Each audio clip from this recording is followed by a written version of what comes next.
chalky name that you like here? Do you think favorites are the play? Do you think somebody can come out of nowhere and win this? Or are you trusting a more dependable name as your first instinct?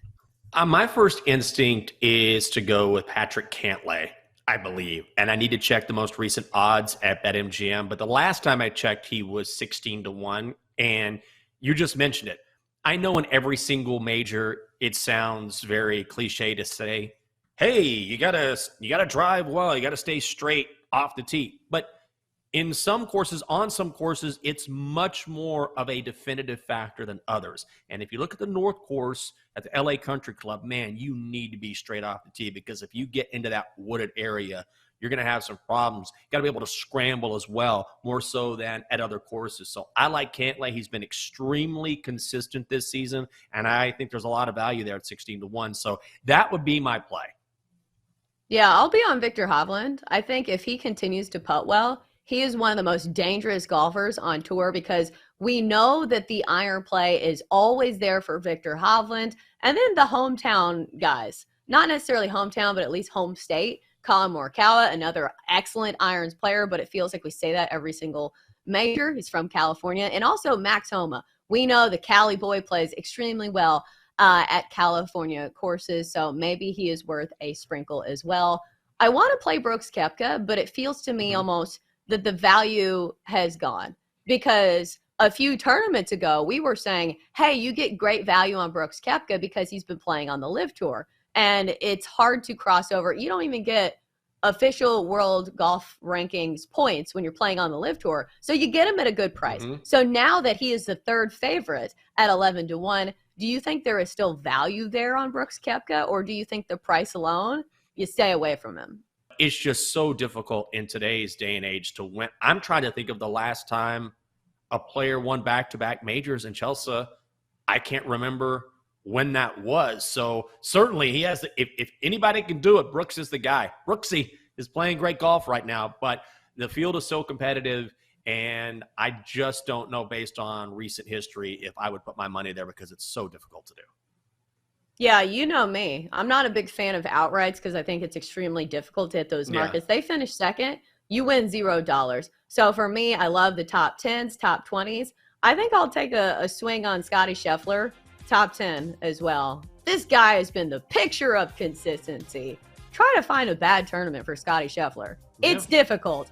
I know a lot of people are looking at Scotty Scheffler this week just because he has the resume and has the talent, but he has experienced some real issues with the flat stick.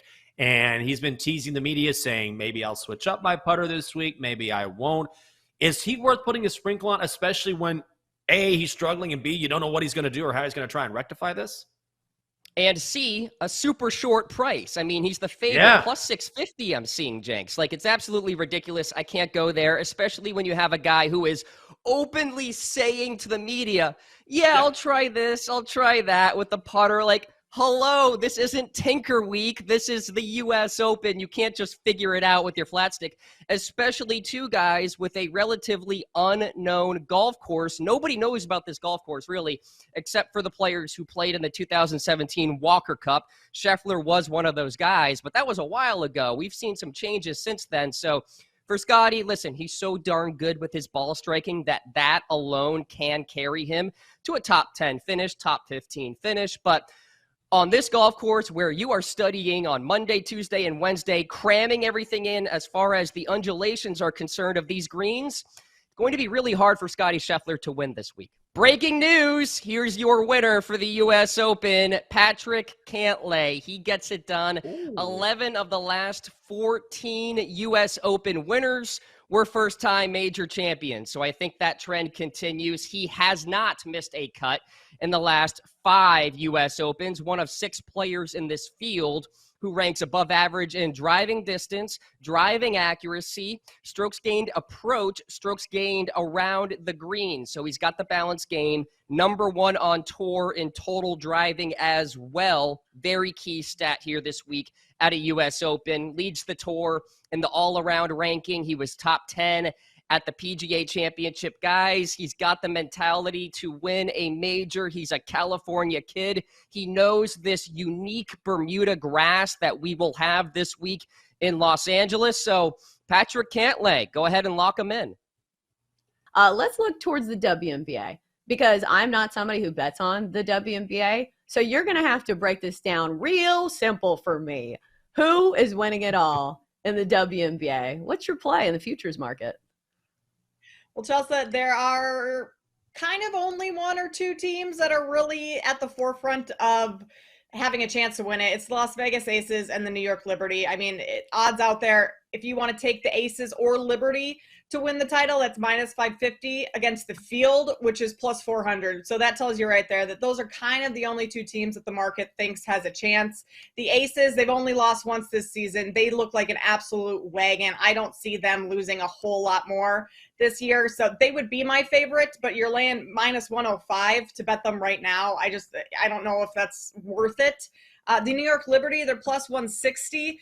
They've had a little bit of growing pains early on in this season, and that I think they'll figure out. Just a new roster, players coming in, a lot of turnover there, but they're just as stacked as the Aces. So at plus 160, maybe the Liberty. Otherwise, the Washington Mystics, 20-1. Elena Deladon's finally healthy. She's back playing full-time minutes after, last year having a minutes restriction with a big back injury. So that's another team that if you wanted to take a little bit of a long shot on, I would look towards the Mystics, but I couldn't talk you off the Aces or Liberty right now. You're just not getting a great price on them.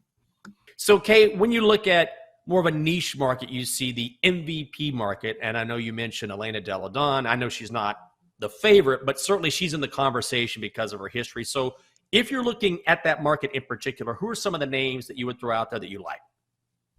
Yeah, Elena Deladon is one of them. She has the fourth best odds, sitting at 9-1.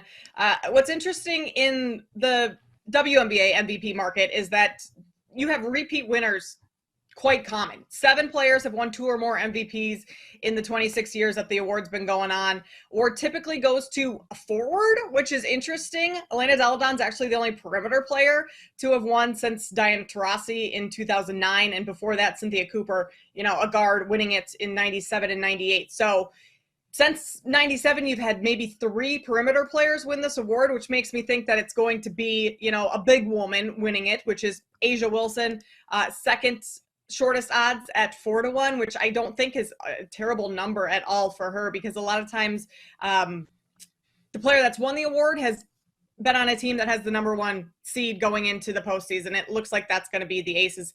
And again, they don't mind handing this to repeat winners, and Wilson won it last year. She won it in 2020.